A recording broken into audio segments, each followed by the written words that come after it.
Okay, so that was over 2 hours long.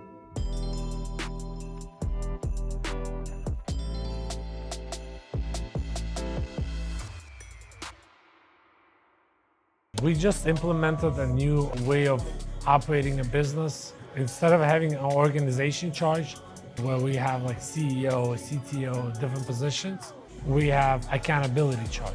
You have a structure where you can just pinpoint and see where the flaw is. The reason why we're implementing all those meetings and charts, accountability, the crucial thing for every single company is you'll have two people sitting in the same seat. So that's the issue.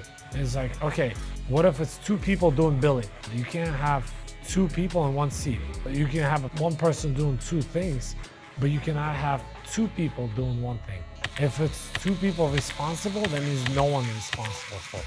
So that's the whole point of this organization chart, is to create accountability, not just, hey, my position is CTO. Okay, what does that mean? What are you doing?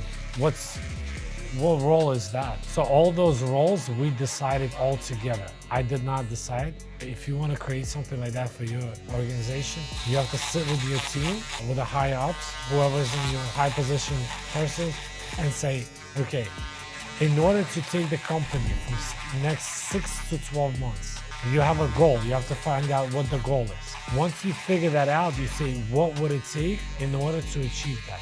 What roles do you critically need, and you cannot get to the goal unless you have this. For daycare, we don't have an HR as a role, critical role.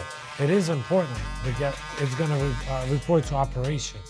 So if it's under operations, that means it's not part of those roles. It's custom made for every single company because, like I said, Kids Paradise, the daycare business that we have, had different roles, key roles, than the logistics company. Logistic company, HR is a critical role because such a high turnaround rates of employees, drivers. So it's important to have an HR person. It's like hiring, firing, how many people left. With daycare, we don't have that issue. The important role was to get more kids inside the daycare. So marketing is the important role versus logistics doesn't have that role. It does have it, but it's not part of the key roles. So you have to identify what are your key roles that you need to have in order for you to go for the next 6 to 12 months to take the company based on your goal. Once you get all the roles in place, then you have to place an integrator. An integrator oversees every single position, like finance, let's say marketing. If you have an HR person, like integrator oversees everyone. And above that is a visionary. Visionary is basically looking where the company is heading to, motivating the team, and then you can create what is visionary for you.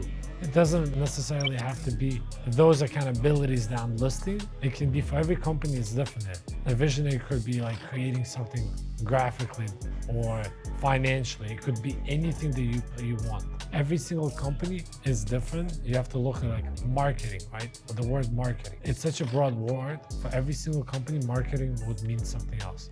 There's 3 questions you have to ask yourself. Okay, do I get it? And do I want it? And do I have the capacity to it? Do you get it? Means, do you understand what the job requires you or what to do? And then want is like, do I want the job? Do I truly want the job? Like it's a very deep question. It sounds like easy to answer.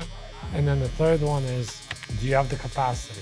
Do you have the emotional capacity, the knowledge and everything else to do the job right? Because get it is understanding the job. So I did put myself as a head of marketing. My goal is to find a replacement. But since I don't have a replacement, you have to ask yourself when we're going over this, who's the best person to do that job? As of right now, I'm the only one in the company that can do that until we get somebody else to do it. To manage something like that would probably take about 6 to 8 hours a week. It is a lot of time, but I've been doing it. I haven't been doing a good job, which everybody said that in the meeting. They said I do get it, but I don't have a capacity to it, which is one of it this time. But I understand the frustrations why.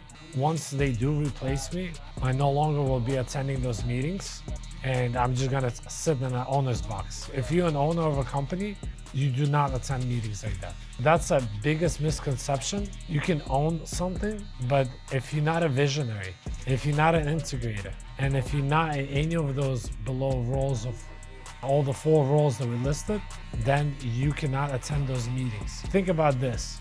Imagine you own Apple stock, but do you sit on board of directors of Apple? Do you make decisions where the company is heading to?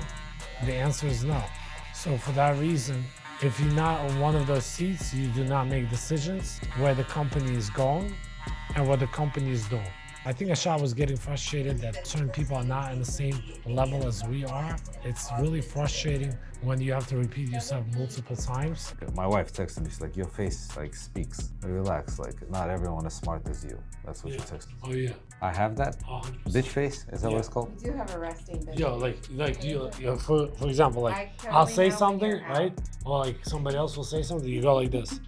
Like people can sense that. I'm not trying to hide it. So why don't you say that? I've been saying it, I just don't want to be rude to people. But it's like, how many times do I have to say the same thing? But I personally think we should have more patience for people like that, especially if you see a potential in them and they see the really good workers, loyal, trustworthy, knowledgeable. We just have to guide them and educate them in certain ways and make them even better.